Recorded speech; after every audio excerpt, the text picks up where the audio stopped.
जय हिंद दोस्तों आज के सेट नंबर दोस्तों हम लोग यहाँ पे जो 12 यहाँ पे सॉल्व कर रहे हैं। यहाँ पे हम लोग वो सारे क्वेश्चन यहाँ पे डिस्कस करेंगे जो कि आपके आरबीआई जीडी एग्जाम में वहां क्वेश्चन पूछे जा चुके हैं। और इसके साथ साथ दोस्तों मैं और आपको ये भी पॉइंट बताऊंगा कि अगर ये क्वेश्चन हमारे पेपर में आया था तो कौन कौन से क्वेश्चन और आपके पेपर वहां पूछे जा सकते हैं। बस जो चीजें जैसे मैं बता रहा हूँ सारे पॉइंट पॉइंट चीजें आप यहाँ पे नोट करते हुए चलिएगा। दोस्तों जो हमारा पहला क्वेश्चन आता है, जो आपके अंबाला जडारो में एक क्वेश्चन आपसे ये पूछा जा रहा था, ये बताओ तो जो लार होता है किसके पाचन में मदद करता है। जहां पे ये चार ऑप्शन हमारे दिए गए थे तो इसका दोस्तों राइट आंसर सीधा सीधा आप क्या बता दो इस क्वेश्चन का, आप बताएं क्या स्टार्च हो जाएगा। ऑप्शन नंबर बी हमारा बिल्कुल राइट आंसर यहाँ पे आपका हो जाता है। दोस्तों ये जो आपको ये लार वर्ड यहाँ पे दिया गया है, इससे और कई सारे क्वेश्चन आपके पेपर में और यहाँ पूछे जाते हैं। जैसे मैं कुछ पॉइंट आपको बता देता हूँ, सारे पॉइंट आप एक बार यहाँ पे नोट कर लीजिएगा। जैसे दोस्तों जो आपका ये लार होता है, लार से क्या क्या चीज पूछी जाती है। एक दोस्तों आपसे यही पूछा जाता है जो आपका लार होता है अम्लीय है क्षारीय है, इसका पीएच मान कितना होता है। तो इसका आप क्या बताओगे, जो आपका लार होता है इसका जो पीएच मान होता है ये आपका 6.5 से लेके आपका 7.5 तक आपका होता है। तो हम ये कह सकते हैं ये क्या हो जाएगा, ये आपका हल्का अम्लीय। कैसा हो जाएगा आपका हल्का अम्लीय से लेके उदासीन आपका यहाँ पे ये हो जाएगा। एक पॉइंट हम लोग ये यहाँ पे क्लियर आप इसका रखिएगा। इसके बाद दोस्तों एक ये क्वेश्चन पूछा जाता है कि ये बता जो आपका लार होता है जो बहुत बार पेपर में आया है ऑप्शन की, इसमें कौन सा मेन एंजाइम आपका पाया जाता है। तो आप क्या कह दोगे, आप बताओगे इसमें आपका जो टाइलिन एक एंजाइम होता है। कौन सा एंजाइम, टाइलिन एंजाइम होता है जो कि आपका लार बहुत ज्यादा आपकी मात्रा में ये आपका पाया वहां पे जाता है। और इसके बाद दोस्तों एक पॉइंट ये आप इसमें ये याद करना कि अगर कभी क्वेश्चन ये पूछा जाए कि ये बताओ जो सबसे बड़ी, अगर ये पूछा जाए सबसे बड़ी आपकी जो लार ग्रंथि है, सबसे बड़ी लार ग्रंथि कौन सी आपकी हो जाएगी, आप किसका नाम बताओगे। आप यहां बताओगे क्या, पैरोटिड। क्या नाम लिखते हैं हम लोग यहाँ पे, पैरोटिड आप यहाँ पे नाम बता दीजिएगा। ये कुछ लार के वो पॉइंट है जो अक्सर हमारे एग्जामों में क्वेश्चन आपसे पूछ लिए जाते हैं। इसके बाद दोस्तों जो आपको एक अगला सवाल आया था, इसमें ये पूछा गया, अच्छा ये बताओ जो आपका पोलियो रोग हो निम्न में से किस प्रकार के जीव के कारण से आपका होता है। दोस्तों ये आपका कई बार क्वेश्चन ये आपका पोलियो वाला पूछा भी जा चुका है। यहाँ से और कई सारे ऐसे क्वेश्चन थे जो और आपके बन सकते हैं। पहले इसका राइट आंसर ये नोट कर लेना, इसका राइट आंसर क्या हो जाएगा, विषाणु आपका हो जाएगा। ऑप्शन डी इसका बिल्कुल राइट आंसर आपका यहाँ पे हो जाता है। और दोस्तों कभी अगर आपसे ये क्वेश्चन पूछ लिया जाए, दोस्तों यहाँ पे हर पॉइंट आप नोट करना। यहाँ में वो सारे क्वेश्चन आपको करा रहा हूं जो आपके एग्जाम में क्वेश्चन बार बार वहां पे रिपीट होते हैं। और इसके साथ साथ जो मैं पॉइंट बता रहा हूँ सारे पॉइंट ध्यान से आप यहाँ पे नोट करते हुए चलना।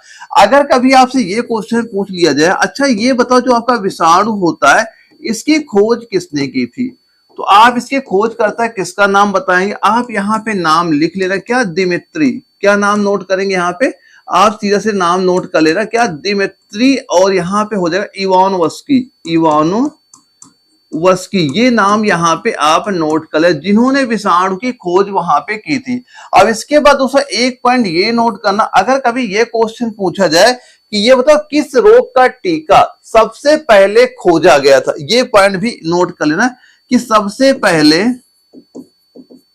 नोट करना, सबसे पहले किस रोग का टीका नोट करना, किस रोग का टीका खोजा गया था। तो आप यहाँ पे किसका नाम बता दोगे, आप बता दीजिएगा चेचक का नाम आप यहाँ पे बता दीजिएगा। अगर कभी आपसे ये क्वेश्चन पूछ लिया जाए, अच्छा ये बताओ जो आपका रेबीज का टीका है, किसका, रेबीज का टीका। अब ये बताओ जो आपका रेबीज का टीका होता है तो रेबीज के टीका की खोज किसने की थी। अगर कभी ये क्वेश्चन पूछ लिया जाए तो आप सीधा सीधा क्या बताओगे यहाँ पे, लुई पास्चर। किसका नाम बता दोगे आप, लुई पास्चर का नाम यहाँ पे आप बता दीजिएगा। और यहीं पे अगर ये क्वेश्चन पूछा जाए जो आपका पोलियो होता है, अच्छा ये बताओ जो आपका पोलियो का टीका, अगर यही पूछ लिया जाए ये बताओ पोलियो का जो टीका है इसकी खोज किसने की थी, तो आप यहाँ पे किसका नाम बताओगे, आप नाम बताएंगे किसका, जोनास साल का नाम आप यहाँ पे बता दीजिएगा। तो ये सारे पॉइंट आप खोजकर्ता नाम नोट कर लें, जो अक्सर आपके एग्जाम में क्वेश्चन यहाँ पूछे जाते हैं। तो सारे पॉइंट आप यहाँ पे नोट करते हुए चलिएगा, आपका जब भी एग्जाम लगेगा यहाँ जरूर आपके पेपर क्वेश्चन आपको दिख जाएंगे। अगला ही क्वेश्चन जो लखनऊ जुडावरो में आया था कि ये बताओ अच्छा, कंजक्टिवाइटिस मुख्य रूप से संबंधित एक संक्रमण है। दोस्तों जो आपको ये संक्रमण से भी कई सारे पेपर क्वेश्चन पूछे जाते हैं। वैसे ये जो संक्रमण आपका होता है, ये जो संक्रमण आपका लिखा हुआ है, ये संक्रमण आपका आंख का है। ऑप्शन बी आपका राइट आंसर यहाँ पे आपका हो जाता है। दोस्तों एक पॉइंट और यहाँ पे ये नोट करना, कभी आपसे ये क्वेश्चन पूछा जाए कि ये बताओ जो आपका टेटनस होता है, क्या होता है, आप जो टेटनस होता है ये भी किससे होता है, ये भी एक संक्रमण के द्वारा ही आपका होता है। तो ये अगर पूछा जाए कैसे ये आपका होता है, ये किस बैक्टीरिया से आपका होता है, तो बैक्टीरिया का नाम आप यहाँ पे क्या नोट करेंगे, बैक्टीरिया नाम हो जाएगा टेटनस। क्या लिखेंगे यहाँ पे, टेटनस, यहाँ पे लिखिएगा क्लोस्ट्रीडियम, क्लोस्ट्रीडियम, ये पॉइंट यहाँ पे नोट कर लेना। और इसके आगे क्या लिखेंगे, टेटानी, टेटानी। इस आपके बैक्टीरिया से क्या होता है, आपका टेटनस रोग आपको वहां पे हो जाता है। इसके बाद दोस्तों एक पॉइंट ये नोट करिएगा, जो आपका मलेरिया होता है। मलेरिया दोस्तों यहाँ पे दो चीजें आपसे पूछी जाती हैं। एक तो दोस्तों आपसे ये पूछा जाता है, जो मलेरिया आपका होता है ये किससे फैलता है, किसके द्वारा ये फैलता है या किसके काटने से होता है। तो पहला तो आप यही नोट कर लेना कि ये मादा एनाफिलीज, मादा एनोफिलीज, मादा एनोफिलीज जो आपका मच्छर होता है, मादा एनोफिलीज जो आपका मच्छर होता है, इसके काटने के कारण ये आपका फैलता है। और कभी आपसे ये क्वेश्चन पूछ लिया जाए, अच्छा इसके परजीवी का नाम बता दो, कौन सा परजीवी इसका आपका हो जाता है, तो परजीवी क्या हो जाएगा, आप यहां बताओ क्या, प्लाज्मोडियम। क्या बता दोगे, इसके परजीवी का नाम क्या हो जाएगा, प्लाज्मोडियम, इसके परजीवी का नाम आपका यहाँ पे हो जाता है। तो ये सारे पॉइंट यहाँ पे आप नोट कर लेना, जो मैंने यहाँ पे आपको नोट कराए हैं, ठीक है। अब इसके बाद दोस्तों ये आपका जो दोनों पॉइंट है, ये बहुत बार आपके एग्जाम में क्वेश्चन पूछे जा चुके हैं। ये सारे पॉइंट आपके इंपॉर्टेंट यहाँ पे हो जाते हैं, तो हर पॉइंट इसका यहाँ पे आप नोट कर लीजिएगा। इसके बाद दोस्तों जो आपका अगला सवाल आता है, इसमें यह पूछा गया है कि मगरमच्छ में जो हार्ट चैम्बर होते हैं, तो ये बताओ जो मगरमच्छ है उसके हार्ट चैम्बर कितने आपके होते हैं। तो आप क्या बता दोगे, मगरमच्छ में हार्ट चैम्बर कितने आपके हो जाएंगे, आप बताओगे 4। ऑप्शन नंबर ए जो होगा ये आपका बिल्कुल राइट आंसर यहाँ पे हमारा हो जाता है। और दोस्तों कभी आपसे ये क्वेश्चन पूछ लिया जाए ना, अच्छा ये बताओ जो आपकी मछलियां होती, कौन होता है, जो आपकी मछलियों में ये बताओ हार्ट चैम्बर कितने होते हैं, मछलियों का पूछ लिया जाएगा, तो आप क्या बता दो, आप बताओगे सीधा 2 आंसर हो जाएगा। इसके बाद दोस्तों अगर कभी आपसे ये क्वेश्चन पूछा जाए, जैसे आपके उभयचर हो गए, आपके उभयचर हो गए, और यहाँ पे नोट करें अधिकांश, ये पॉइंट जरूर नोट करना कि अगर यहाँ पे अधिकांश आपके जो सरीसृप होते हैं, अधिकांश आपका जो सरीसृप होते हैं, इनका हार्ट चैम्बर कितने कक्षी हो जाएगा, वो आपका 3 कक्षी आपका हो जाता है। इसके अलावा दोस्तों जैसे आपको जो मगरमच्छ हो गया, क्या हो गया, मगरमच्छ हो गया, या फिर आपके जो पक्षी वर्ग आते हैं, पक्षी हो गया, या फिर जो आपके स्तनधारी होते हैं, कौन होते हैं, स्तनधारी, स्तनधारी होते हैं, इनमें कितने कक्षी हृदय होता है, आप बताओ 4 कक्षी हृदय आपका होता है। तो ये 3 पॉइंट इसके भी, और ये नोट कर लेना, ये तीनों नोट करना, ये आपके वो इंपॉर्टेंट पॉइंट है जो अक्सर आपसे पूछ लिए वहां पे जाते हैं। अगला दोस्तों अगला सवाल ये आता है, इसमें ये बताओ किस व्यक्ति के लिए फर्श से पेंसिल उठाने जैसी गतिविधियों का संभव करने के कार्य में मस्तिष्क का कौन सा भाग सहायता करता है। तो कौन सा भाग दोस्तों यहाँ पे सहायता करेगा, आप इसका राइट आंसर इस क्वेश्चन का क्या बता दोगे, ये बताओ जो आपका सेरिबेलम वाला भाग होता है ना, जो मस्तिष्क हमारे पीछे वाला भाग होता है, यही आपका इसका बिल्कुल राइट आंसर ऑप्शन बी हो जाता है। यानी जो हमारे शरीर का जो कंट्रोल करता है, जैसे हम लोग चलते हैं, उठते हैं, बैठते हैं, लेटते हैं, कि जो हमारे शरीर को जो कंट्रोल करता है, तो जो हमारा माइंड होता है, मस्तिष्क होता है, इसका जो पीछे वाला भाग होता है, सेरिबेलम होता है, ये उसको कंट्रोल वहां पे करता है। तो इसका राइट आंसर आप बता दीजिएगा, ऑप्शन बी हमारा बिल्कुल राइट आंसर आपका हो जाता है। एक अगले सवाल में ये पूछा जा रहा है कि निम्नलिखित में से कौन से ईंधन का ऊष्मी मान सबसे ज्यादा आपका होता है, जो कि जयपुर जडारो में ये क्वेश्चन आपके जीडी एग्जाम में पूछा गया था। तो दोस्तों जो आपका ये ऊष्मी मान वाला होता है ना, ये आपका हमेशा ऑप्शन पे डिपेंड आपका करता है क्वेश्चन। अगर दोस्तों मैं एक चीज और आपको बता दूं, अगर ये कभी पूछा जाए सबसे ज्यादा जो आपका ऊष्मी मान किसका होता है, तो सबसे ज्यादा आपका जो ऊष्मी मान होता है वो होता है आपका हाइड्रोजन का। सबसे ज्यादा किसका होता है, नंबर 1 पे सबसे ज्यादा आपका होता है हाइड्रोजन का होता है। अब हाइड्रोजन का ऊष्मी मान आपका लगभग कितना होता है, ये होता है 141.9 मेगा जूल। क्या नोट कर लेना यहाँ पे, मेगा जूल प्रति किलोग्राम नोट कर लेना। हाइड्रोजन के ये आपका ऊष्मी मान वहां पे हो जाता है। और इसी के बाद एक आपका आता है मीथेन आता है। दोस्तों इस मीथेन में एक क्वेश्चन और आपसे ये पूछा जाता है कि जो प्राकृतिक गैसें होती है, प्राकृतिक गैस में किसकी मात्रा सबसे ज्यादा आपकी होती है, तब भी आप मीथेन का नाम बताइएगा। और मीथेन गैस का ऊष्मी मान आप कितना बताओगे, ये बता दोगे 55.5 आपका मेगा जूल। क्या बताओगे, मेगा जूल प्रति किलोग्राम आपका यहां पे हो जाता है। इसके बाद एक ये नोट करिएगा, जो आपका पेट्रोल होता है, पेट्रोल का ऊष्मी मान क्या हो जाएगा, पेट्रोल में आप बताएंगे क्या इसका ऊष्मी मान हो जाएगा, ये हो जाएगा आपका 44 मेगा जूल। क्या बता दो यहाँ पे, 44 मेगा जूल प्रति किलोग्राम ये आपको यहाँ पे हो जाता है। तो दोस्तों यहाँ जो हम देख रहे हैं, ना तो हाइड्रोजन है ना तो मीथेन है, यहाँ सीधा पेट्रोल हमें दिखाई पड़ रहा है।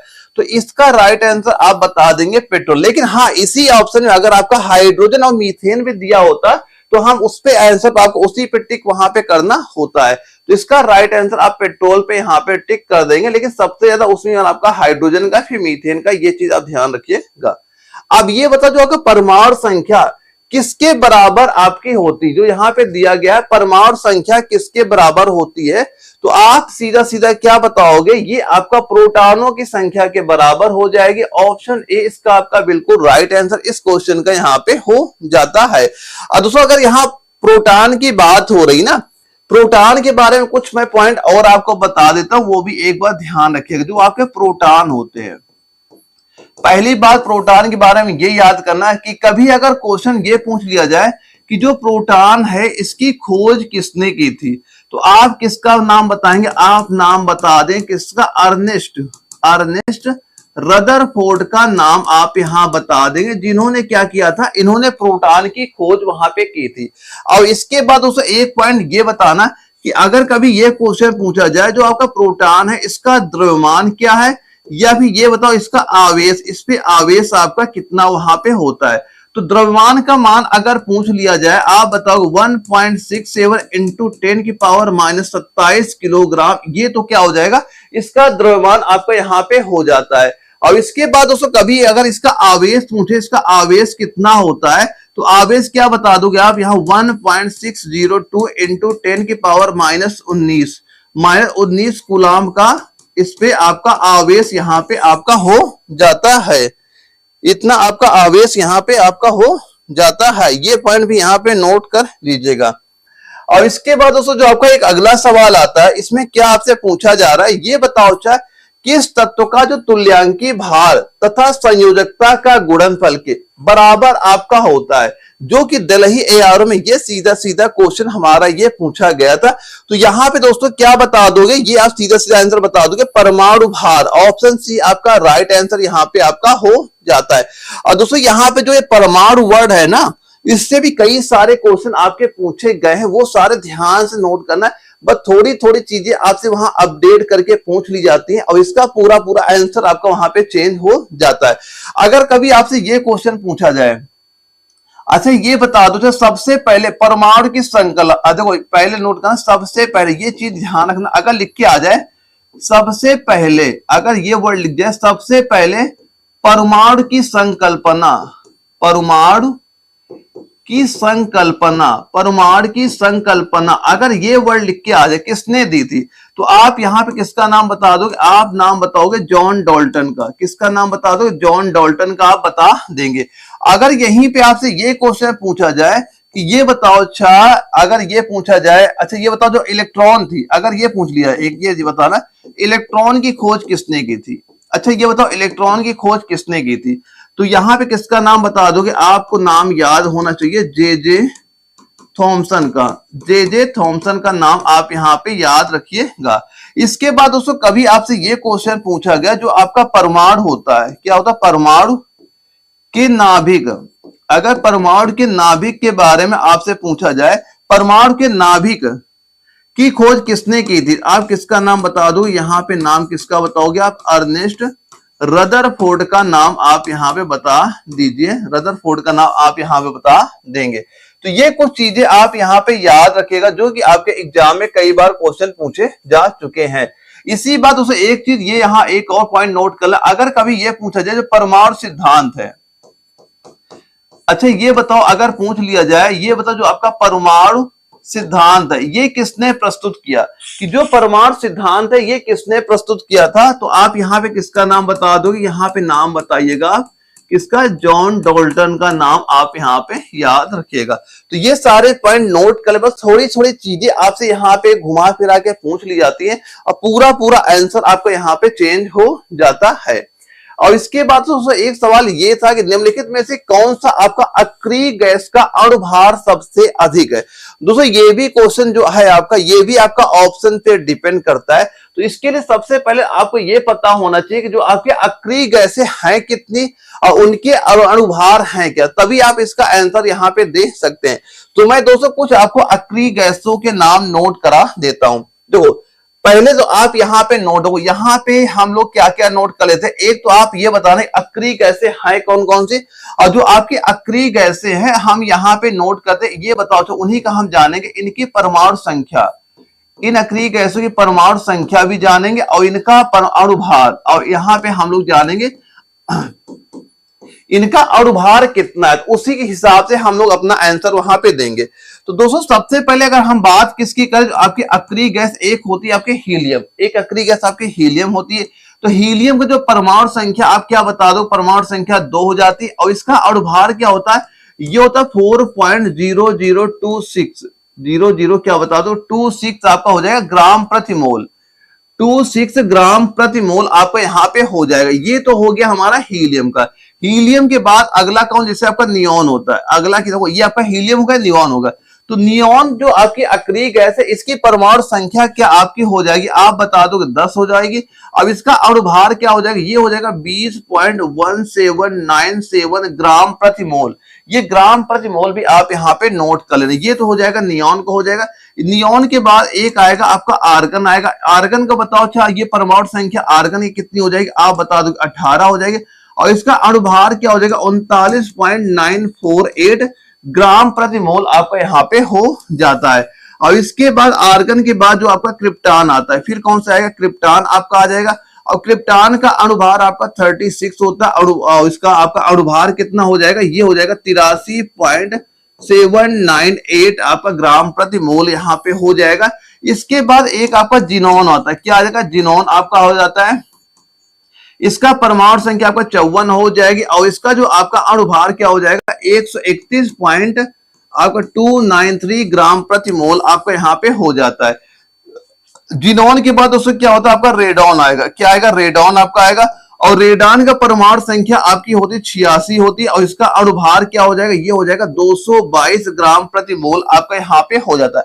आज दोस्तों यहाँ पे अब इसमें आंसर आप चेक करो, इसका राइट आंसर क्या आप दोगे, यहाँ पूछा जा रहा अणुभार सबसे अधिक है, तो बताओ सबसे ज्यादा अणुभार किसका अधिक है, आप बताओगे किसका नाम आ रहा है, रेडॉन का आ रहा है। तो क्या ऑप्शन रेडॉन है हमारे, रेडॉन यहाँ पे नहीं दिया गया। इसके बाद कौन सा नाम आ रहा है, जिनोन आ रहा है, तो जिनोन हमारा यहाँ पे ये दिया गया, ऑप्शन नंबर डी जो आपका जिनोन दिया गया, इस पे आप यहाँ पे टिक कर देंगे।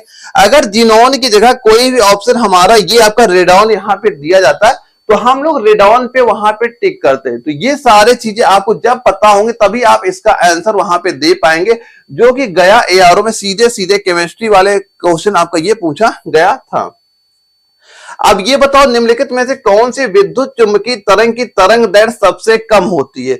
अब ये भी क्वेश्चन जब भी दोस्तों आपके एग्जाम में आएगा ना, ये भी आपका डिपेंड करता है आपके ऑप्शन पे। तो मैं एक सीरीज आपको नोट करा देता हूं, मैं यहाँ पे आपको लिख देता हूं, ये पॉइंट पहले नोट करना कि यहाँ पे नोट करेंगे आप तरंग दैर्घ्य, हम सभी के तरंग दैर्घ्य आपके नोट करा देते, यानी कि क्या लिखेंगे, कम से कम से अधिक। सबसे पहले हम लिखेंगे किसकी सबसे कम है, फिर उससे ज्यादा, फिर उससे ज्यादा, फिर उससे ज्यादा।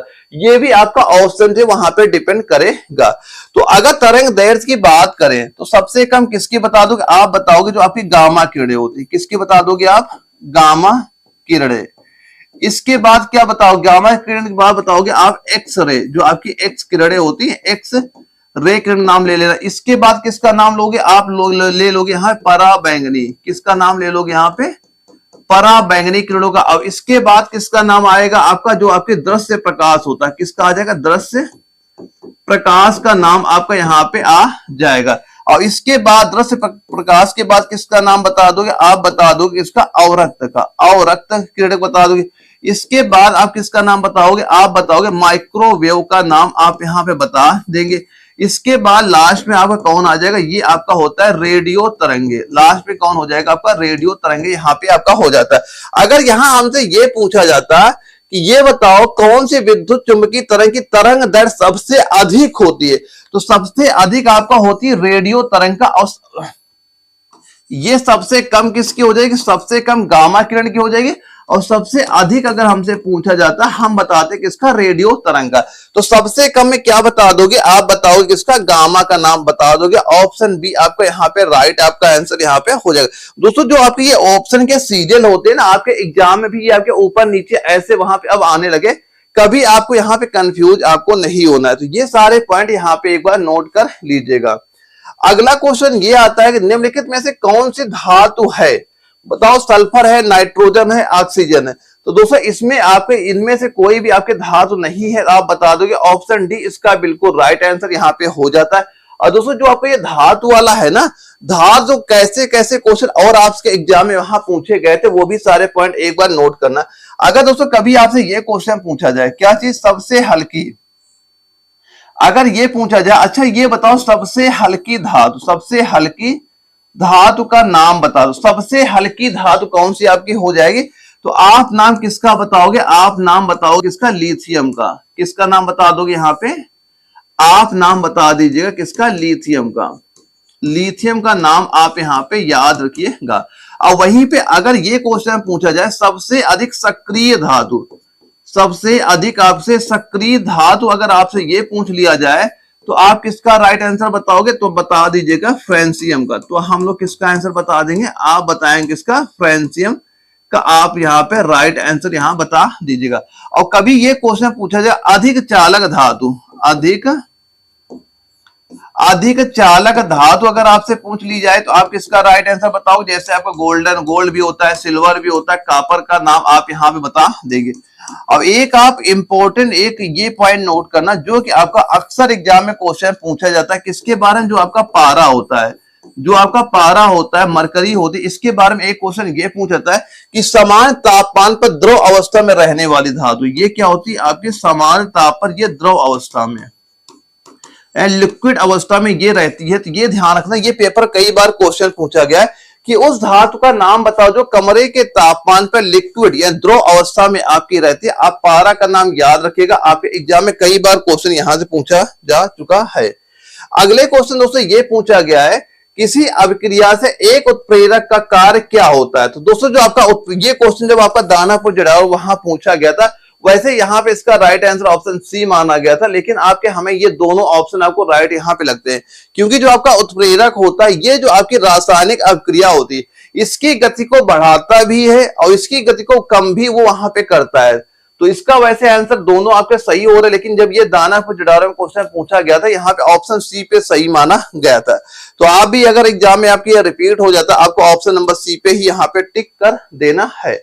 इसके बाद दोस्तों जो आपका अगला सवाल एक आया था, ये बताओ निम्नलिखित युग्मों में से कौन सा युग्म दो अदिश राशियों को दर्शाता है? तो दोस्तों यहां से कुछ चीजें आपको पता होनी चाहिए, जैसे अदिश राशियां क्या है, सदिश राशियां क्या है। मैं कुछ आपको अदिश राशियां नोट करा देता हूं, मैं सारी कुछ आपको बताता हूं कि कौन कौन सी आपकी ये अदिश राशि है, मैं इनके नाम यहाँ पे नोट करा देता हूं।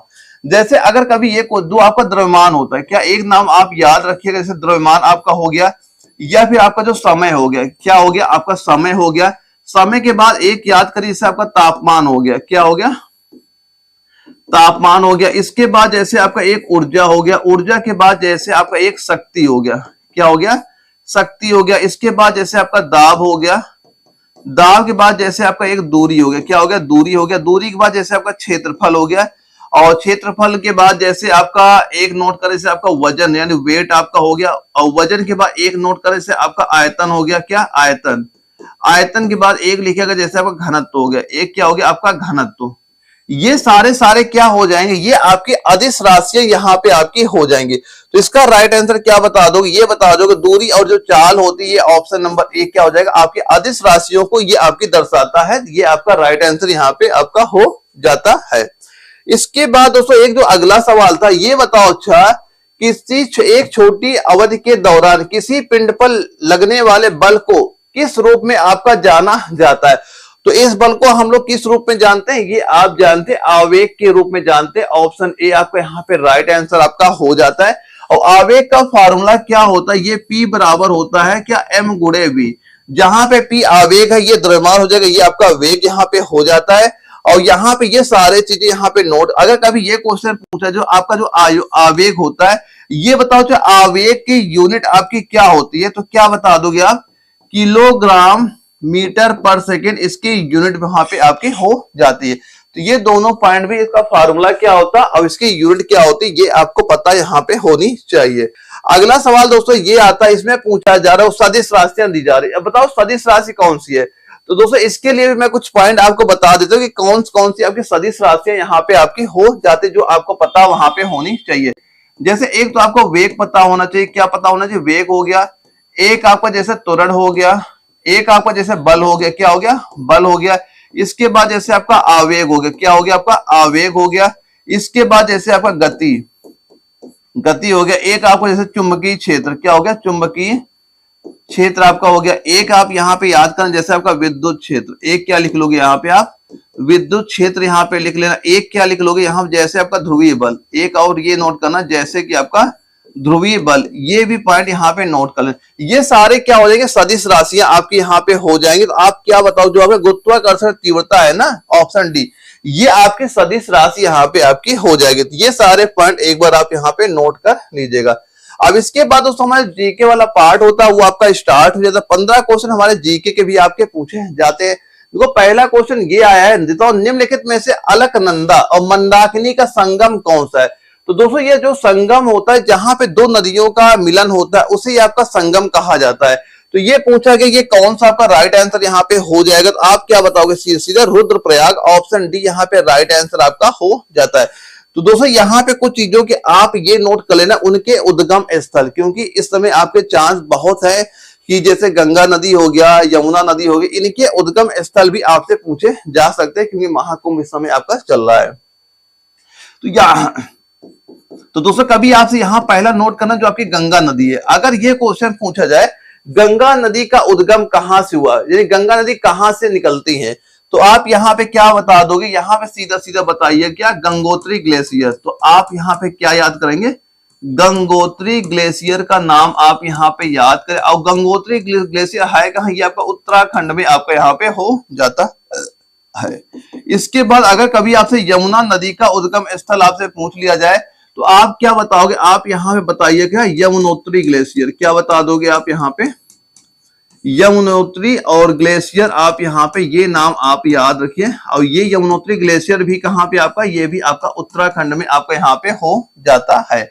और इसके बाद दोस्तों कभी आपसे ये क्वेश्चन पूछा जाए, जो आपकी गोदावरी नदी, कौन नदी है, गोदावरी नदी है, इसका उद्गम स्थल कहाँ बता दोगे, ये आप क्या बताओगे, नांदिकेश्वर। क्या बता दोगे यहाँ पे, नांदिकेश्वर का नाम आप यहाँ पे याद करिएगा। जो नांदिकेश्वर ये कहाँ पे आपका हो जाएगा, ये आपका महाराष्ट्र में है।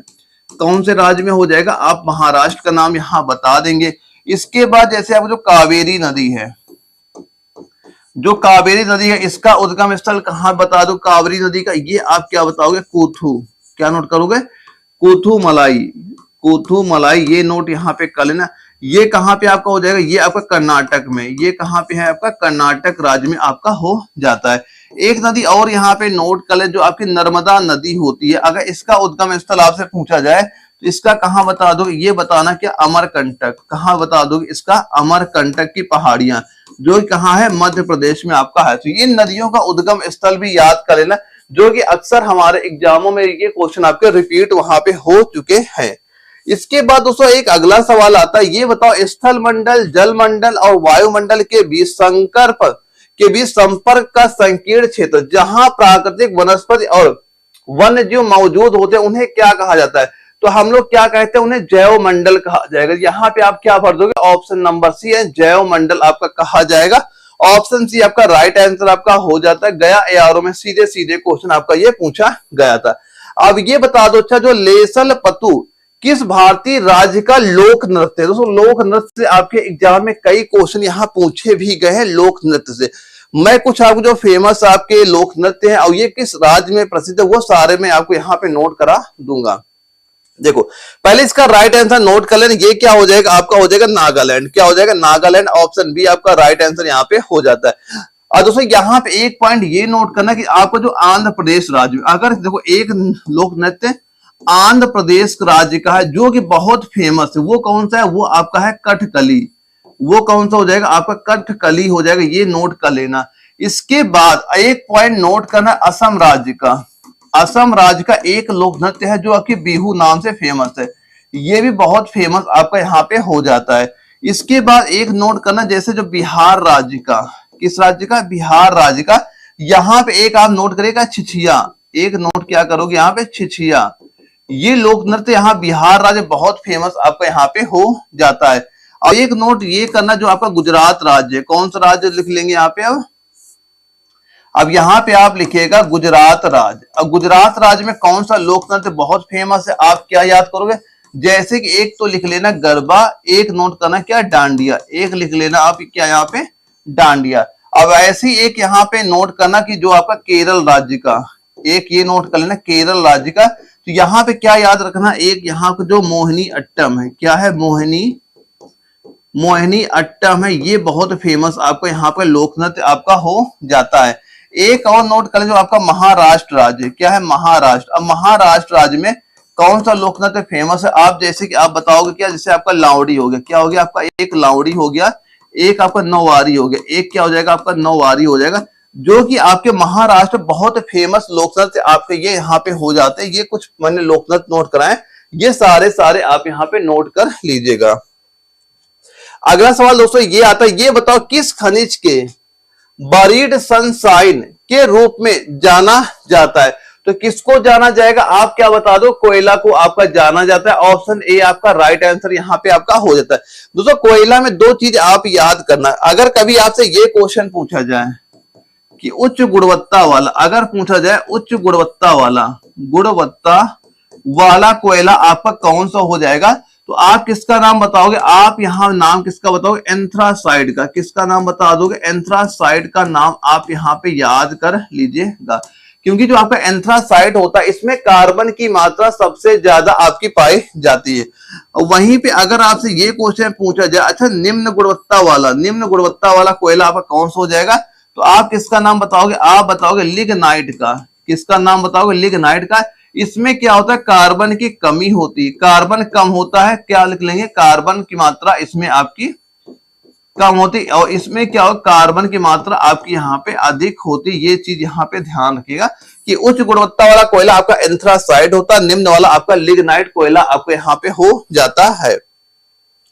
अब ये बताओ अच्छा, निम्नलिखित में से कौन सी पृथ्वी बाहरी परत की तरह एक साथ विन्यासित प्लेटों में बनी होती है, जो कि आरा पहली। अब ये तो राइट आंसर क्या हो जाएगा, इसका सीधा सीधा क्या बता दो, स्थल मंडल। ऑप्शन बी हमारा इस क्वेश्चन का राइट आंसर आपका हो जाएगा, जो कि दानापुर जडारू में सीधे सीधे आपके एग्जाम में क्वेश्चन पूछा गया था।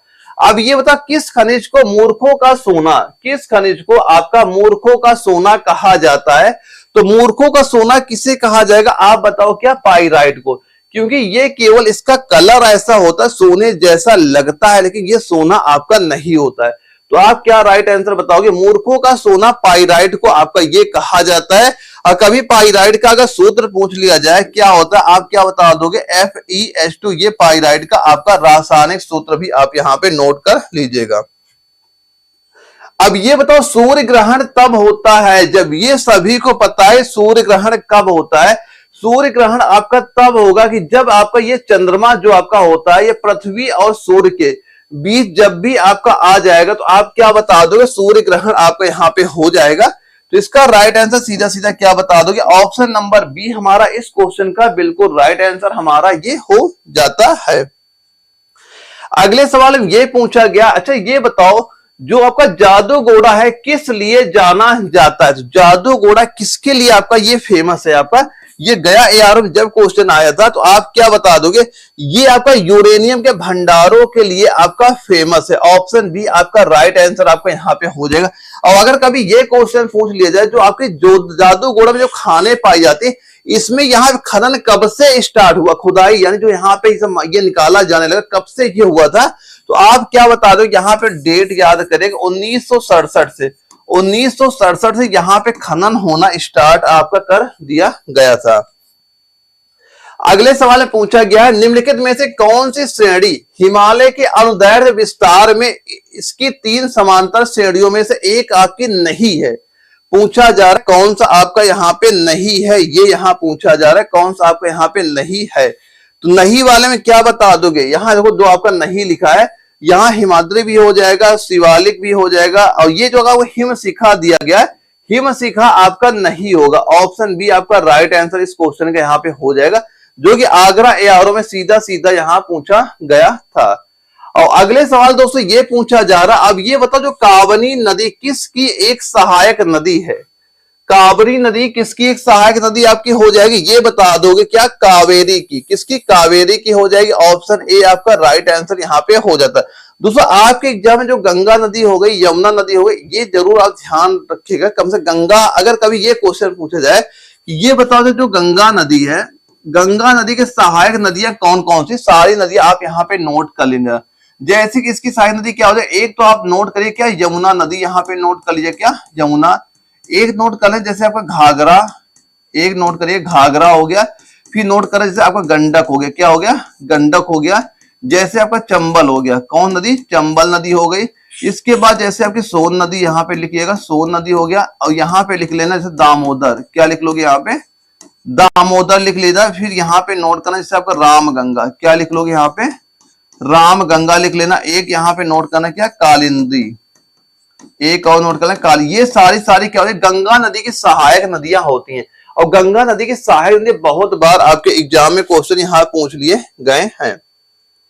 अब ये बताओ हाल ही में उत्तर प्रदेश सरकार ने आगरा से किसके बीच पहली अंतर जिला हेलीकॉप्टर सेवा की उद्घाटन किया, ये बहुत अभी चर्चा का विषय भी था, ये किसके बीच अभी हुआ, ये आपका मथुरा, यहाँ पर क्या आंसर कर दोगे, ऑप्शन नंबर बी आपका राइट आंसर इस क्वेश्चन का मथुरा आपका राइट आंसर यहाँ पे आपका हो जाता है।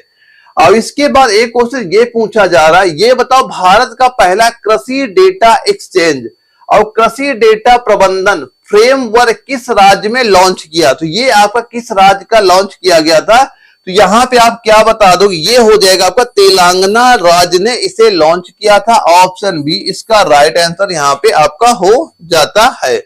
अगला क्वेश्चन ये आता है कि राष्ट्रीय बैंक प्रबंधन संस्थान कहां पे स्थित है, तो आपका जो राष्ट्रीय बैंक प्रबंधन संस्थान है ये आप कहां पे स्थित बता दोगे, ये आपका स्थित यहाँ पे हो जाएगा पुणे में, कहां, पुणे में। ऑप्शन सी इसका राइट आंसर यहाँ पे आपका हो जाता है।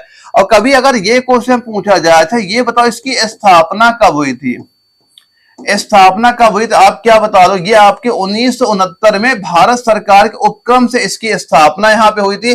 अब इसका उद्देश्य क्या था, बैंक प्रबंधन में अनुसंधान, शिक्षा हो गया, प्रशिक्षण हो गया और परामर्श का संचालन करना, इसका मेन उद्देश्य आपका वहां पे हो जाता है। एक सवाल दोस्तों ये आया था, ये बताओ निम्नलिखित राज्यों में से किस राज्य में हार्नबिल उत्सव मनाया जाता है, जो आपका हार्नबिल उत्सव है ये किस राज्य में आपका मनाया जाता है, ये आपसे पूछा जा रहा है। तो ये उत्सव आपका कहां पे मनाया जाएगा, आप बताओगे नागालैंड में ये उत्सव आपका मनाया जाता है। ऑप्शन ए आपका राइट आंसर यहाँ पे आपका हो जाता है। यानी जो आपका हार्नबिल महोत्सव है ये प्रत्येक वर्ष के आपका 1 से लेकर 10 दिसंबर के बीच में, 1 से लेकर 10 दिसंबर के बीच में भारत के नागालैंड राज्य मनाया जाता है। और यह त्योहार आपको कोहिमा जिले में नागा विरासत गांव किसानों में एक मंच पर नागाओं के समृद्ध सांस्कृतिक विरासत और परंपरा को प्रदर्शित आपका करता है। और इसे त्योहारों का त्योहार भी आपका कहा जाता है। जो आपका हार्नबिल होता है इसे आपका त्योहारों का त्योहार भी आपका ये कहा जाता है। और इसके बाद एक अगला सवाल आता है, ये पूछा गया है राष्ट्रीय पोषण माह प्रत्येक वर्ष के महीने में देश के कुपोषण के प्रति लड़ाई को चिन्हित करने के लिए मनाया जाता है।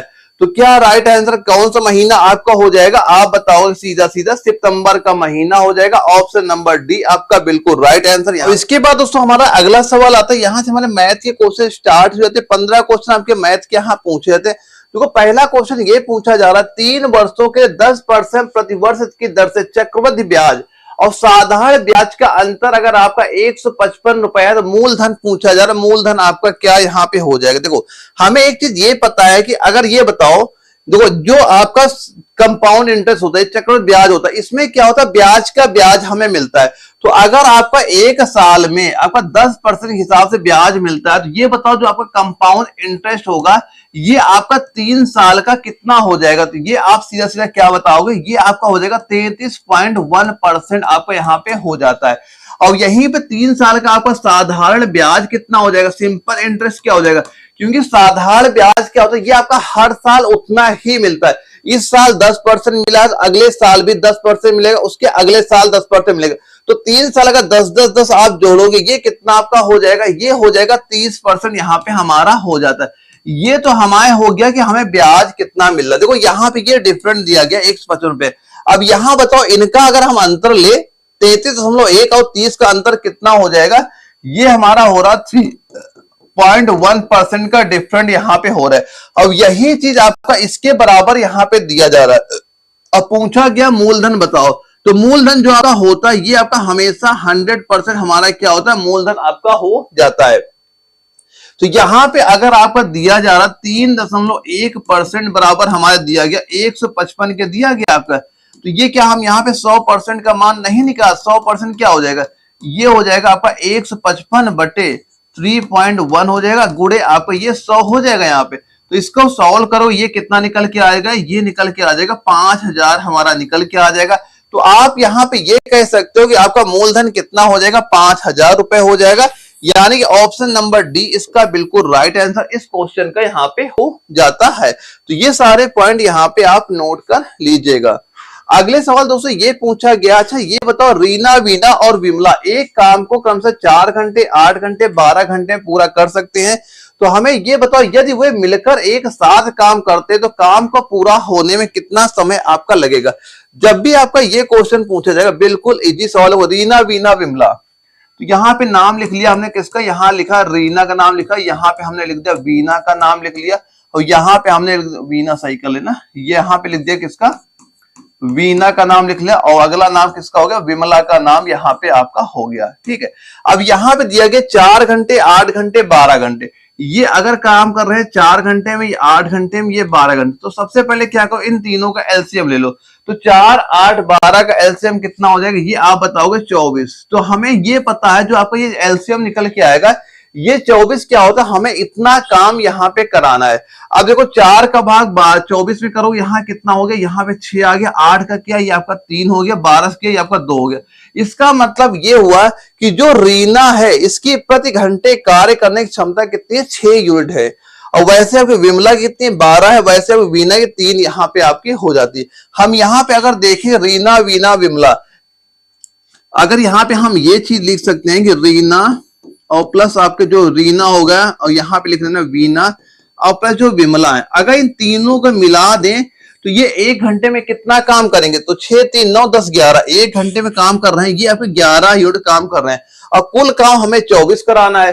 तो ये बताओ इतना काम करने में कितना समय ले लेंगे, आप बताओ 24 बटे 11 करोगे, भाग करो कितना, 11 दूना 22, 2 सही 2 बटे 11 आपका ये घंटा यहाँ पे निकल के आ जाएगा। तो राइट आंसर सीधा सीधा क्या बोल दोगे, ऑप्शन नंबर डी आपका इस क्वेश्चन का बिल्कुल राइट आंसर यहाँ पे हो जाता है। एक बार स्क्रीनशॉट लीजिएगा, इसकी प्रैक्टिस आप करिएगा। जयपुर जेडावर में ये क्वेश्चन आपका पूछा गया था। अब देखो यहाँ पे क्या दिया जा रहा है इस सवाल में कि 15 नल एक टंकी को कम से 36 मिनट में भर सकते हैं। 1 घंटे में टंकी को भरने के लिए कितने नलों की हमें आवश्यकता आपकी यहाँ पे होगी। यहाँ पे आप एक फॉर्मूला आप ये लगा दीजिए, M1D1 बराबर आप यहाँ पे M2D2 यहाँ पे आप कर दीजिएगा। देखो यहाँ पहले लिखा है कि 15 नल लिखी है, तो यहाँ पे क्या कर दिया, यहाँ पे कर दिया आपने 15 नल गुणे एक टंकी को 36 मिनट में, यहाँ पे हमने कर दिया 36 मिनट में भर सकते हैं। फिर बोला गया 1 घंटे में टंकी को भरने के लिए कितने नलों की आवश्यकता होगी, हमने कहा X नल लगा दें। 1 घंटे का मतलब क्या हो जाएगा 60 मिनट, यहाँ पे आप एक समय ऐसे लिख देते। अब 1 घंटे का मतलब क्या हो गया 60 मिनट आपको यहाँ पे हो जाएगा। अब इसी x का मान आपको यहाँ पे निकाल लेना है, तो x बराबर क्या हो जाएगा, यहाँ लिखा 15 गुणे 36 लिखा है और बटे में क्या आपका 60 हो जाएगा। 15 चौको 60 हुआ, 4 9 36 हुआ। आप क्या बताओ नलों की संख्या कितनी लगानी पड़ेगी, 9 नल लगाने पड़ेंगे। ऑप्शन नंबर डी आपका इस क्वेश्चन का बिल्कुल राइट आंसर यहाँ पे हो जाता है। एक बार इसका स्क्रीनशॉट आप यहाँ पे ले लीजिएगा। देखो एक सवाल आपसे ये पूछा गया है, अच्छा ये बताओ एक व्यक्ति 40 किलोमीटर प्रति घंटा की गति से 120 किलोमीटर दूरी तय करता है, यदि गति में वो 25% की वृद्धि की जाती है तो उस दूरी को तय करने में व्यक्ति को कितना समय वहां बच जाएगा। देखो अगर हम ये मान चले कि अगर हम 40 की स्पीड से 120 की दूरी तय करें हमें कितना समय लगेगा, तो आप ये बताओ समय अभी कितना लग रहा है, दूरी बटे चाल, तो दूरी हमारी 120 है, चाल है 40 है, कितना समय लग गया आप बताओ। 3 घंटे का समय हमें सीधा सीधा यहाँ पे लग रहा है।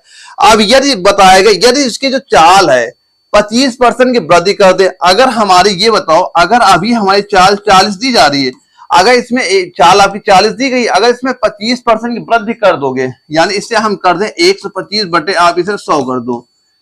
अब 25 से काटा 25 पंचे 25, 25 चौके 100 और यहाँ 4 से काटा ये कितना 10 हुआ और 10 गुणे 5 करो कितना होगा। अगर हम अपनी चाल अगर 50 किलोमीटर प्रति घंटा कर दे हमारा कितना समय आपका बच जाएगा, तो ये बताओ अब समय कितना आपका लगेगा। दूरी बटे चाल, दूरी हमारी वही रहेगी 120 रहेगी, चाल लेकिन अब कितनी होगी 50 होगी। इसको सॉल्व करो, 0 0 काट दो, यहाँ काटो कितना हुआ 5 दूना 10, यानी 2 घंटा सीधा सीधा आपका हो गया। 5 दूना 10, अब देखो यहाँ पे आपका 2 बटे 5 बताया, अब यहाँ मिनट चेंज करो, आप घंटे को 60 कर दोगे, 5 1 के 5 हुआ और 5 दूना 10 यानी 12 दूना 24, यानी हमें पहुंचने अब लग रहा है 2 घंटा 24 मिनट का समय लगा। पहले कितना लग रहा था 3 घंटे, कितना समय हमारा यहाँ पे कम हो गया, तो आप बचाओगे सीधा सीधा आपका जो 36 मिनट का टाइम आपका यहाँ पे कम हो गया।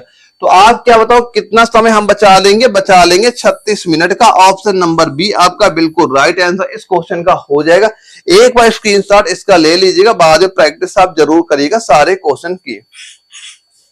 अगले सवाल में ये पूछा जा रहा है, ये बताओ माना शांत जल में नाव की चाल 17 किलोमीटर प्रति घंटा है और धारा की चाल 5 किलोमीटर प्रति घंटा है, नाव की धारा की दिशा में समय लगता है, तो 110 किलोमीटर जाने में उसे कितना समय लगता है, ये यहाँ पूछा जा रहा है। देखो हमें देखो पूछा जा रहा है समय कितना लगेगा, तो समय बराबर हमें ये पता है आपका दूरी बटे चाल हमारी ये आपकी हो जाती है। दोस्तों यहाँ पे एक चीज ये ध्यान, अगर यहाँ पे जो धारा बह रही इधर आपकी धारा बह रही है, ठीक है, लेकिन जो आपकी धारा की चाल क्या दी जा रही है, यानी शांत जल में नाव की चाल 17 है, लेकिन जो धारा की चाल दी गई ये आपकी दी गई 5 किलोमीटर प्रति घंटा यहाँ पे दी जा रही है। और इसी की बात देखो यहाँ पे इसी में मान लो कोई नाव है, इसी में कोई आपकी क्या है नाव है, अगर इसी में कोई आपकी नाव चल रही है यहाँ पे, अब ये जो नाव आपकी यहाँ पे चल रही, नाव की चाल क्या दे दी गई, ये दी गई आपकी 17 किलोमीटर प्रति घंटा, यानी इधर नाव भी चल रही इधर आपकी धारा भी चले, तो अब जो आपकी चाल होगी, चाल क्या होगी दोनों जुड़ जाएंगे, 17 और 5 यहाँ चाल जोड़ोगे, ये अब चाल क्या होगी 22 किलोमीटर आपकी प्रति घंटा, ये आपकी चाल हो गई। ठीक है, अब यहां पूछा गया है 110 किलोमीटर जाने में कितना समय लगेगा, तो दूरी बटे 4 सीधा सीधा कर दो, क्या 110 बटे चाल क्या निकाली आपने 22 निकाली है, इसे भाग करो कितना आ जाएगा, ये आपका 5 घंटे यहाँ पे निकल के आ जाएगा। तो सीधा सीधा राइट आंसर क्या बता दोगे, ऑप्शन नंबर सी है 5 घंटे हमारा बिल्कुल राइट आंसर यहाँ पे आपका हो जाता है। बस दोस्तों ये मान चलना, मैं यहाँ पे जितने क्वेश्चन करा रहा हूँ आप प्रैक्टिस करते चलिए, आप जब भी पेपर देने जाएंगे सीधे सीधे क्वेश्चन आपके पेपर में यहाँ पे दिखेंगे। बस जो चीजें मैं बता रहा हूँ जैसे बता रहा हूँ आप इसे फॉलो करिए और तैयारी करते चलिएगा। अगला सवाल दोस्तों आपसे ये पूछा गया, ये बताओ 3 साल के लिए 15,000 की राशि पे साधारण ब्याज अगर 3600 है तो प्रतिवर्ष ब्याज की दर ज्ञात करो। हमें एक चीज इसका फॉर्मूला ये पता है, जो आपका सिंपल इंटरेस्ट होता है ये आपका मूलधन गुणे दर गुणे समय और बटे ये 100 आपका यहाँ पे होता है। अब पूछा जा रहा है ये होता है दर का मान, यानी आर का मान आपसे पूछा जा रहा है। तो जो चीजें दी जा रही सारे मान यहाँ पे रख दो, इसका मान आपका निकल के यहाँ पे आ जाएगा। देखो कैसे निकालो, पहले क्या है साधारण ब्याज क्या आपका यहाँ पे 3600 रुपए दिया जा रहा है, तो यहाँ पे क्या रख दिया हमने, लिख दिया सीधा सीधा साधारण ब्याज जो 3600 दिया गया है। अब पी का मतलब मूलधन कितना है आपका 15,000, यहाँ पे आपने क्या रख दिया इसका मूलधन यहाँ 15,000 लिख दिया। मूलधन गुणे दर, आर का मान हमें निकालना है और समय का मान क्या दिया जा रहा है, ये आपका 3 साल दिया गया है, तो 3 साल और बटे क्या कर दोगे आप यहाँ पे 100 कर दोगे। देखो ये दो जीरो हमारे सीधे सीधे आपके कट गए, तो आर बराबर क्या हो गया आपका, ये हो गया आपका 3600 यहाँ पे लिखा है, बटे हो गया आपका 150 गुणे 3 आपका हो, इसे सॉल्व करोगे क्या होगा आपका 8% यहाँ पे निकल के आ जाएगा। यानी कि 15 45 450 भाग करो 36 में आपका 8% निकल के आ जाएगा। आप क्या बता दोगे, ऑप्शन नंबर ए आपका इस क्वेश्चन का राइट आंसर यहाँ पे हो जाता है। बिल्कुल इजी सवाल है, बस आपसे दर पूछी जा रही, कैसे निकालना वो मैंने आपको बता दिया अभी। अब देखो एक सवाल ये दिया गया, ये बताओ अच्छा कि एक बेलन की त्रिज्या और ऊंचाई का अनुपात 4:7 है और इसका आयतन आपका 28-16 सेंटीमीटर, तो इसकी त्रिज्या बताओ क्या हो रही है। बात हो रही है किसकी बात चल रही है, यहाँ बेलन की बात यहाँ पे आपकी चल रही है, जो कि गया एआरओ में ये क्वेश्चन हमारा सीधा सीधा आपके पेपर यहाँ पूछा गया था। देखो पहले ये बताओ जो आपका बेलन होता है, बेलन का आयतन क्या होता है, तो आप क्या बताओगे पाई आर स्क्वायर एच, इसका आयतन यहाँ पे हो जाएगा। तो हम देखो यहाँ पे दिया गया बेलन की त्रिज्या और ऊंचाई का अनुपात 4:7 है, तो हम ये मान चले जो आपका आर है इसका हमने लिख दिया 4x दिया गया, जो आपकी ऊंचाई h है ये हमने 7x यहाँ मान ली, ठीक है। ये आपका रेशियो यहाँ पे क्योंकि दिया जा रहा है। अब यहाँ पे इसका आयतन क्या 2816 दिया जा रहा है। हम यहाँ पे ये बात ये कह सकते हैं, अभी सारे मान इसमें आप रख दो, पाई का मान आप रख दो 22/7 रख दो, आर स्क्वायर का मान यानी 4 इसका स्क्वायर करो कितना हो जाए 4 चौक 16, 16x स्क्वायर हो जाएगा गुणे, अब h का मान क्या है आपका 7x यहाँ पे आपका दिया जा रहा है, ये आपका 28 से 16 के बराबर आप यहाँ पे कर दोगे। देखो यहाँ पे एक ये x है ये x है, ये गुणा कर दो कितना हो जाएगा x की पावर 3 हो जाएगा, x पावर 3 आपका हो जाएगा। और जो चीजें कटे काट दो, देखो यहाँ 7 से ये 7 आप सीधा सीधा यहाँ पे काट दोगे और यहाँ 22 गुणा 16 गुणा करोगे इसका दोनों का, इससे जब भाग करो ये कितना आपका निकल के आ जाएगा, ये 8 बार यहाँ पे जाएगा। अब ये आप x बराबर क्या हो जाएगा, इसका जो घनमूल आप निकालो, क्या निकालो घनमूल आप निकालोगे 8 का, तो ये किसका घनमूल हो जाएगा, ये आपका 2 का घनमूल यहाँ पे हो जाएगा। तो अगर आपका x का मान आपने 2 निकाल लिया तो आपकी त्रिज्या बराबर क्या हो जाएगी, त्रिज्या क्या हो जाएगा, x का मान यहाँ 2 रख दोगे, तो 4 गुणे 2 करो ये कितना हो जाएगा, ये आपका 8 यहाँ पे निकल के आ जाएगा। त्रिज्या आप क्या कह दोगे 8 सेंटीमीटर आपका हो जाएगा। तो ऑप्शन नंबर ए हमारा इस क्वेश्चन का बिल्कुल राइट आंसर आपका यहाँ पे हो जाता है। अगला सवाल दोस्तों ये आपसे पूछा जा रहा है, अच्छा ये बताओ यदि एक वस्तु को 22% की छूट पर और 14.5% की छूट पर बेचने पर उसके विक्रय मूल्य में आपका 285 रुपए का अंतर आता है, उस वस्तु का अंकित मूल्य बताओ क्या यहाँ पे आपका हो जाएगा। तो कैसे इसका आंसर निकालेंगे, ध्यान देखो यहाँ पे क्या दिया गया, एक वस्तु को 22% की छूट पर और एक दिया गया 14.5% छूट पर बेचने पर उसके विक्रय मूल्य पर डिफरेंट कितना 285। अब ये बताओ इसमें डिफरेंट कितना है, अगर हम इनमें दोनों का अंतर निकाले यानी कि 22 में और 14.5 में, इसमें अंतर कितना आप बताओगे, इसमें अंतर हमारा आ रहा है 7.5 का अंतर हमारा आ रहा है।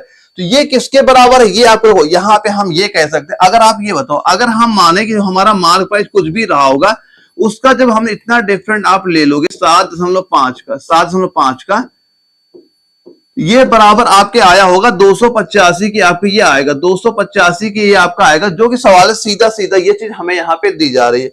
अब यहाँ पे आपको इसी मार्क प्राइस का मान आपसे पूछा जा रहा है, क्या हो जाएगा आपका 285 आप यहाँ पे गुणे 100 कर दोगे, बटे यहाँ पे क्या है 7.5 है, यहाँ पे 7.5 आपका है, ये दशमलव यहाँ से ये वाला आप हटाओगे, ये एक दशमलव यहाँ पे और आपका लग जाएगा। 25 से काटा 25 या 75 हुआ, 25 चौके 100 आपका यहाँ पे हो जाएगा।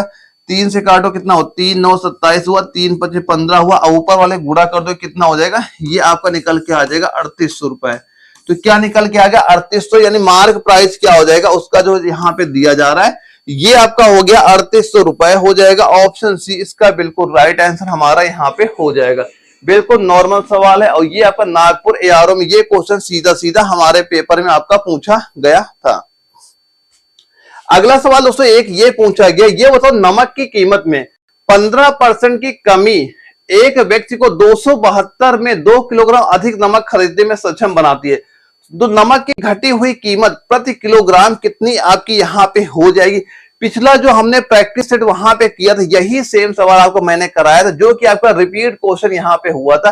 तो ये क्वेश्चन दोस्तों मैं आपको होमवर्क के लिए देता हूं, सारे बच्चे इसका आंसर जरूर बताना कमेंट बॉक्स में कि इस क्वेश्चन का आंसर कितना होगा। एक बार इसका स्क्रीनशॉट लीजिएगा, जो कि आगरा एआरओ मैथ्स के क्वेश्चन में ये सीधा सीधा आपका पूछा गया और पिछले सेट में मैंने इसको करा दिया था वहां पे। अगला सवाल ये आपका आता है, 7 वर्ष पहले ए और बी की आयु का अनुपात 2:7 था और उनकी वर्तमान आयु का अनुपात 3:8 है। अब से 4 वर्ष बाद ए और बी की आयु का अनुपात क्या आपका होगा, ये यहाँ पूछा गया है, जो कि दिल्ली एआरओ में सीधे सीधे पूछा गया। तो कैसे आप सॉल्व करोगे, वो कैसे लिखोगे।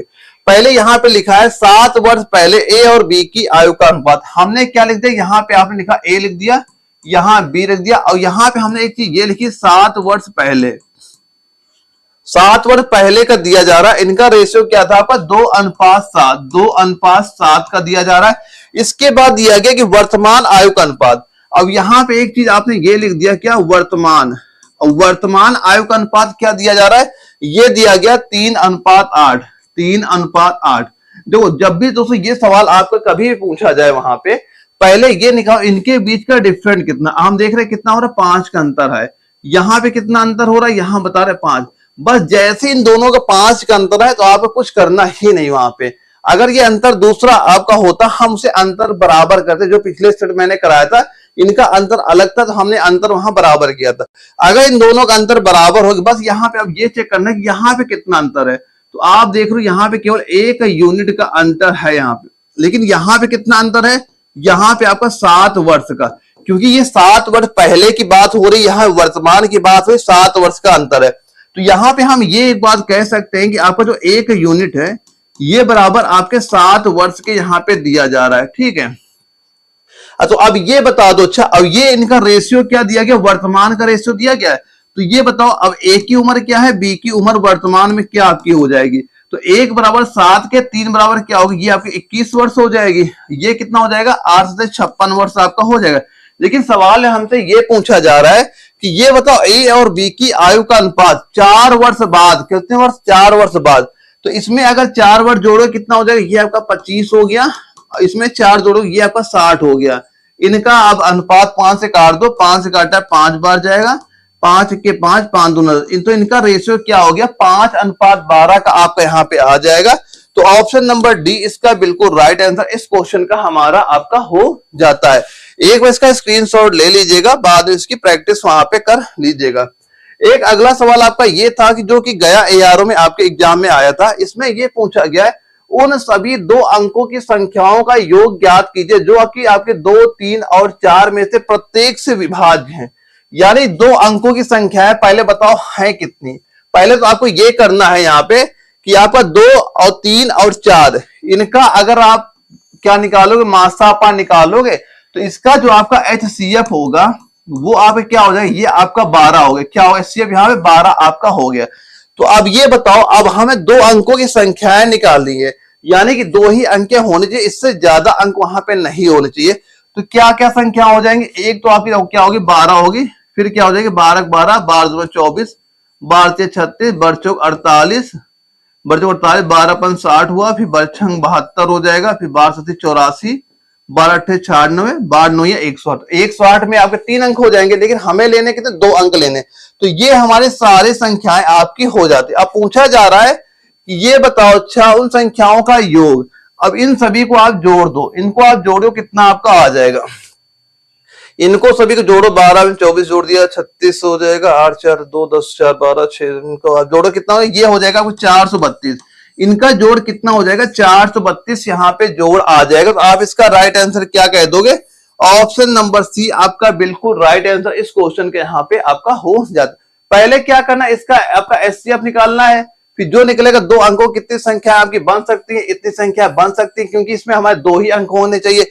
इसके आगे अगर आप 12 इसमें जोड़ोगे आपका 108 हो जाएगा, जबकि 3 संख्या यहाँ पे हो जाती है।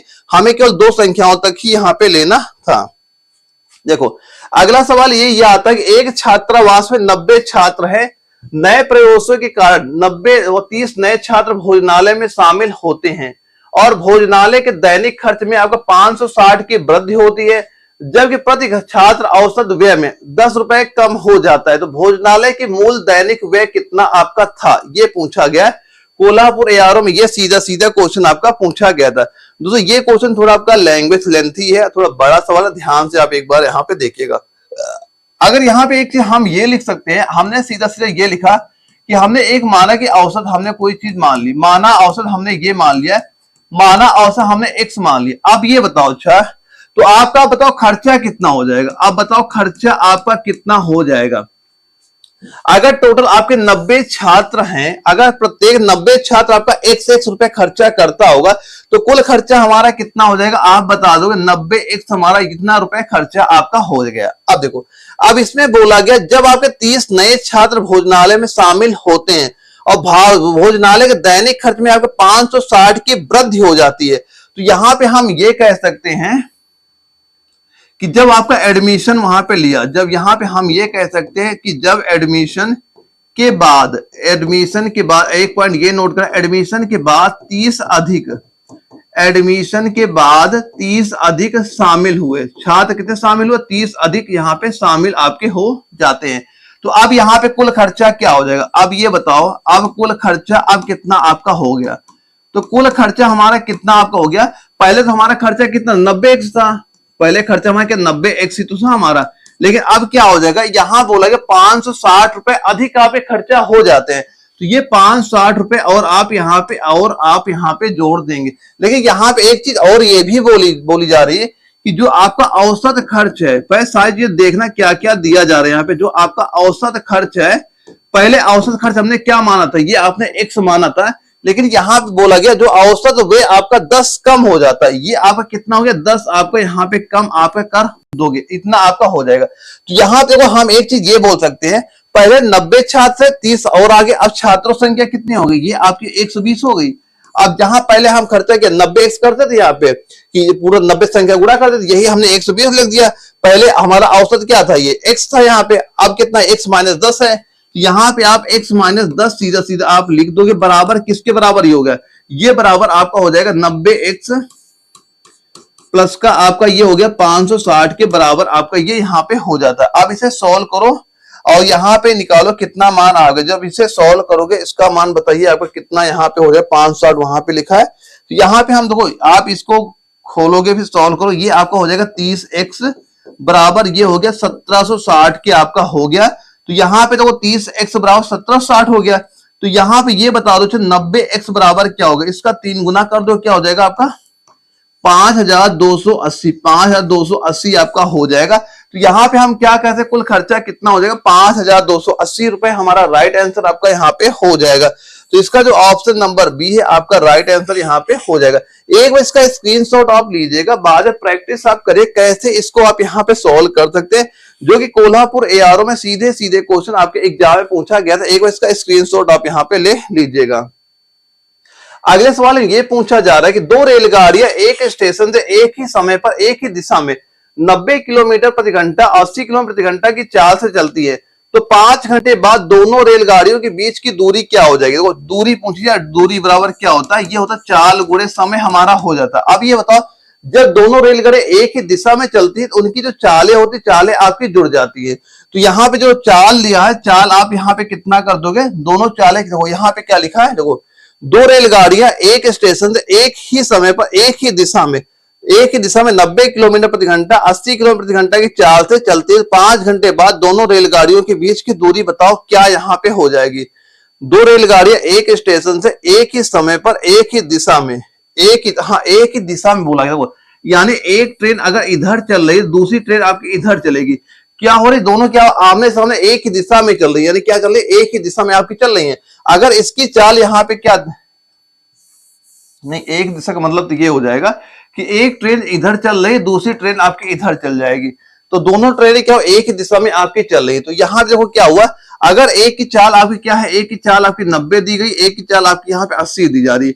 तो यहाँ पे इनके जो एक ही दिशा में चलती है, जो यहाँ पे चाल आपका लिया, इनका डिफरेंट यहाँ पे ले लिया जाएगा। तो 90 और 80 इन दोनों का अंतर क्या हो जाएगा, ये आपका 10 हो जाएगा। तो इनका अंतर क्या रख दोगे यहाँ पे रखा 10, और समय कितना लगा, 5 लगा, 5 घंटा, गुणा कर दो कितना हो जाएगा, 50 किलोमीटर बीच की दूरी आपकी यानी कि 2 आपके यहाँ पे हो जाएगी। तो आप सीधे सीधे राइट आंसर क्या बता दोगे, ऑप्शन नंबर सी आपका राइट आंसर यहाँ पे हो जाएगा। क्योंकि जब देखो आपके एक ही दिशा में चलती हैं तो जिनकी चालें होती हैं उनका डिफरेंट आपको यहाँ पे ले लिया जाएगा। एक बार स्क्रीनशॉट इसका यहाँ पे ले लीजिएगा। अगला सवाल दोस्तों ये आपका आता है कि दो त्रिभुजों के क्षेत्रफलों का अनुपात 4:3 है, उनकी ऊंचाइयों का अनुपात 6:5 है, तो उनके आधार का अनुपात ज्ञात कीजिए, कितना आपका यहाँ पे हो जाएगा। देखो हम ये मान चलते हैं, एक त्रिभुज आपका ये पहला हो गया, एक त्रिभुज हमने ये दूसरा मान लिया। यहाँ पे हमने माना जो पहले का क्षेत्रफल हमारा, और यहाँ पे हम लिखते दूसरे का क्षेत्रफल। तो दो पहले वाले क्षेत्रफल क्या लिख दिया हमने, लिख दिया 1 गुणे आधार को हमने लिख दिया 20 b1 लिख दिया, और गुणे क्या लिख दिया, ऊंचाई का लिख दिया h1 यहाँ पे आपने लिख दिया, ठीक है। और 1/2, और दूसरे क्षेत्रफल क्या हो जाएगा 1/2, यहाँ पे लिख दिया हमने, इसका लिख दिया b2 लिख दिया, इसका हमने लिख दिया h2 यहाँ पे लिख दिया। देखो यहाँ पे क्या क्या दिया गया, त्रिभुज के क्षेत्रफलों का अनुपात 4:3 है, तो यहाँ पे हम क्या रख सकते हैं, यहाँ पे 4/3 रख सकते हैं। इस 1/2 से कट गया आपका ये, यहाँ पे b1 लिख दिया, यहाँ पे हमने लिख दिया b2। अब यहाँ h1 कितना है, इनकी ऊंचाइयों का अनुपात आपका है 6:5, तो यहाँ h1 की जगह 6 रख दिया, यहाँ पे हमने रख दिया 5। अब ये b1 b2 का मान आपसे पूछा जा रहा है, तो आप क्या बता दो, देखो यहाँ पे आपका b1/b2 यानी जो इनका आधार का व्यास क्या हो जाएगा, यहाँ पे दिया है 4/3, ये आपका इधर आके पलट जाएगा, क्या हो जाएगा 5 आपको यहाँ पे 6 आपका हो जाएगा। अब इसे सोल्व करो, कितना आपका यहाँ पे हो जाएगा, 2 से काटो, 2 तिहाई 6 हुआ, 2 दूना 4 हुआ, 5 दूना ऊपर क्या हो गया 10 हो गया, नीचे 3 गुणे 3 करो, कितना आपका 9 यहाँ पे हो जाएगा। तो आप क्या बता दोगे यहाँ पे 10:3 क्या हो जाएगा, 10:3, ऑप्शन नंबर बी आपका राइट आंसर यहाँ पे हो जाएगा। इनके जो आधार का रेशियो 10:3 आपका यहाँ पे हो जाता है।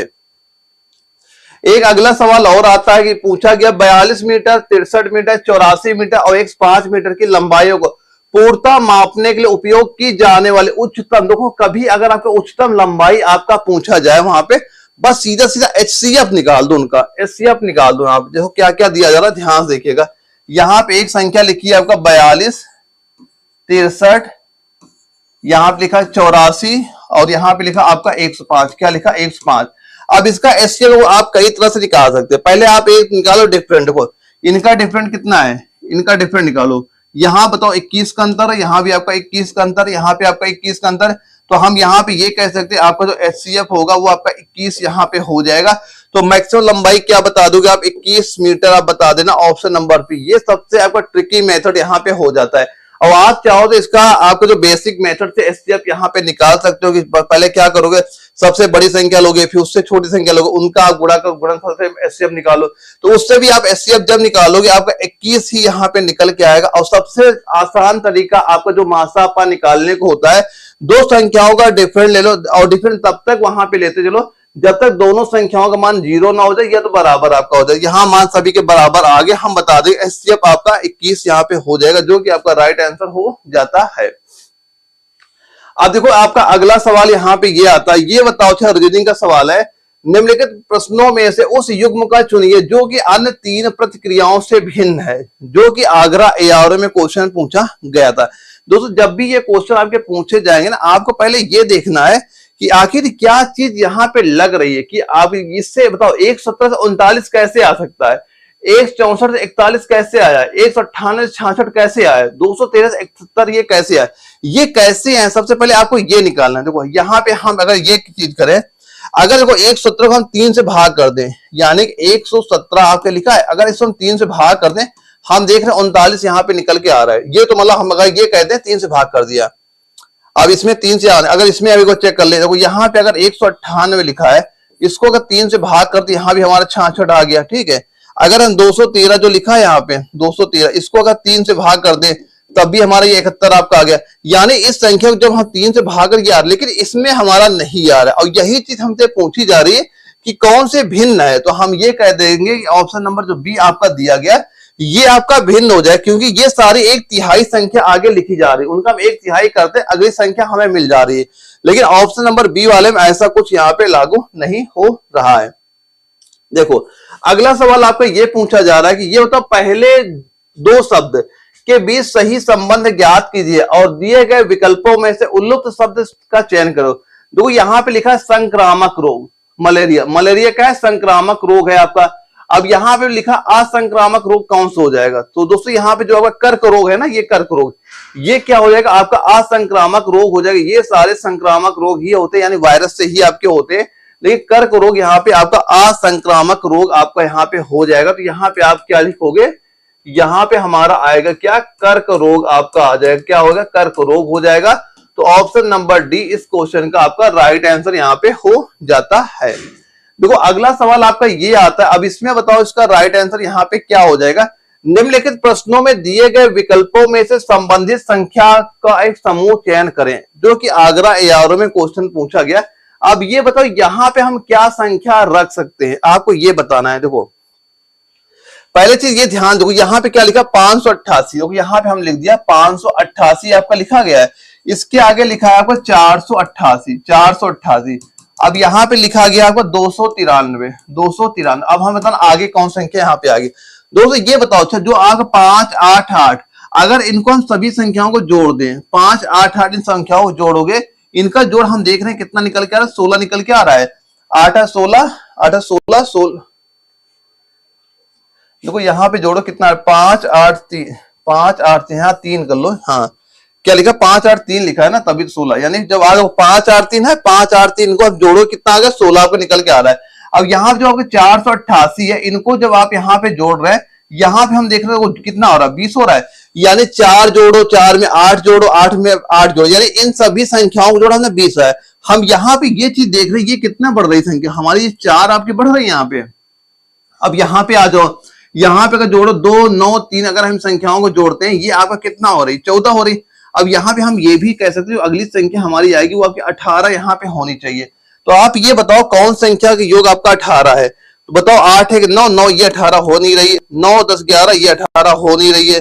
7 3 10 18, ये 18 हमारी हो गई। तो हम यहाँ पे क्या रख सकते हैं? 378। आप यहाँ पे क्या रख सकते हो? 378 आप ये संख्या यहाँ पे लिख सकते हो। तो हम इसका आंसर क्या बता देंगे इस क्वेश्चन का? 378। ऑप्शन सी आपका राइट आंसर हो जाएगा, जो कि आगरा एआरओ में ये हमारा सीधा सीधा क्वेश्चन आपके पेपर में यहाँ पूछा गया था। तो यहाँ पे ये जितने मैं क्वेश्चन कर, इसकी मैं पीडीएफ भी आपको जो अपना व्हाट्सएप नंबर शो कर रहा है यहाँ पे, इसका मैं पीडीएफ भी आपको प्रोवाइड करा दूंगा, जहां इसकी पीडीएफ आपको मिल जाएगी। देखो अब ये बताओ, अच्छा इसमें दिया गया सेल्सियस का तापमान है, तो बताओ आगे क्या हो जाएगा? देखो सेल्सियस जो आपका तापमान किससे मापा जाता है? सेल्सियस से आपका मापा जाता है। अब यहाँ पे ये बताओ कि इसका राइट आंसर यहाँ पे क्या हो जाएगा? तो बताओ जो दूरी आपकी होती है किससे हम नापते? दूरी आपकी किलोमीटर से तो आपकी मापी जाती है, तो यही हमारा राइट आंसर आपके यहाँ पे हो जाएगा। अब यहाँ देखो तापमान, देखो तापमान को हम सेल्सियस मापते हैं, तो वैसे दूरी को किलोमीटर से तो आपकी ये मापी जाती है। तो आप इसका ऑप्शन नंबर ए बता दो। नागपुर एआरओ में सीधे सीधे क्वेश्चन आपके ये पेपर में आया हुआ था। अब देखो अगला आपका रिलेशन का सवाल आता है, जो कि आपका लास्ट सवाल होता है आज की प्रैक्टिस का। इसको देखो कैसे ये कि कोल्हापुर एआरओ में जो क्वेश्चन आपका पूछा गया था। दोस्तों मैं यहाँ पे एक चीज और आपको बता देता हूँ कि जो मैंने कंप्लीट आपको नोट्स प्रोवाइड करा रखे, आप ये कंप्लीट नोट्स तैयार करिए। आपका जब भी पेपर लगेगा यहाँ से आपको 100% क्वेश्चन वहां पे आपको दिख जाएंगे। बस जो चीजें जैसी आपको बताई गई है सारी चीजें ध्यान से वहां पे नोट करते हुए चलिएगा। अब बताओ इसका राइट आंसर कितना हो जाए? क्या दिया गया? अंजलि ने कहा, अंजलि ने क्या कहा? वह मेरी बहन के भाई के पिता का एकमात्र पुत्र है। वह व्यक्ति अंजलि से किस प्रकार संबंधित? अगर देखो हम यहाँ पे लिख देते, अगर यहाँ पे नाम लिख दिया हमने अंजलि का, यहाँ पे नाम आपने किसका लिख दिया? अंजलि, फीमेल है, हमने माइनस लगा दिया। बोला गया वह मेरी बहन, तो अंजलि की यहाँ पे कोई हमने लिख दिया, ये अंजलि क्या होगी? कोई बहन होगी, बहन का हमने माइनस कर दिया। वह मेरी बहन के भाई के पिता, मतलब भाई इनके क्या हो गए? ये वहां भाई हो गए, भाई को हमने प्लस यहाँ पे लिख दिया, ये क्या हो गया? इसका भाई हो गया। यहाँ पे हमने क्या लिख दिया? यहाँ पे लिख दिया ये आपका क्या हो गया? ये भाई है, और ये क्या लिख दिया? ये अंजलि क्या हो गई? बहन यहाँ पे हो गई। यानी भाई के पिता का एकमात्र पुत्र, इनके पिता कौन हो जाए? इनके पिता ये हो जाएंगे यहाँ पे।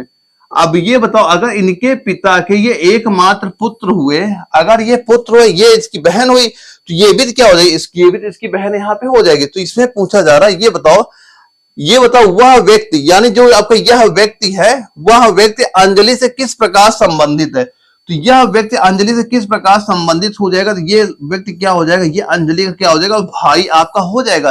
तो हम यहाँ पे क्या कह देंगे, ये उसका भाई हो जाएगा। ऑप्शन नंबर सी इसका राइट आंसर यहाँ पे आपका हो जाएगा। तो दोस्तों यहाँ पे जितने हमने सवाल कराए, सारे सवालों की प्रैक्टिस करिएगा। किसी सवाल में अगर कोई आपका डाउट भी होता है तो जो व्हाट्सएप नंबर शो कर रहा है, व्हाट्सएप पे हमें मैसेज कर देना, या फिर कमेंट बॉक्स में भी आप बता सकते हैं। और कोई और आपका भी डाउट अगर होता है, कोई भी डाउट हो, तो जो स्क्रीन व्हाट्सएप नंबर शो कर रहा है, अपना डाउट बताइएगा, आपको उसका प्रॉब्लम का सोल्यूशन आपको बिल्कुल प्रोवाइड करा दिया जाएगा। तो ओके दोस्तों, हम लोग मिलेंगे कल एक अगले प्रैक्टिस सेट में, तब तक के लिए जय हिंद।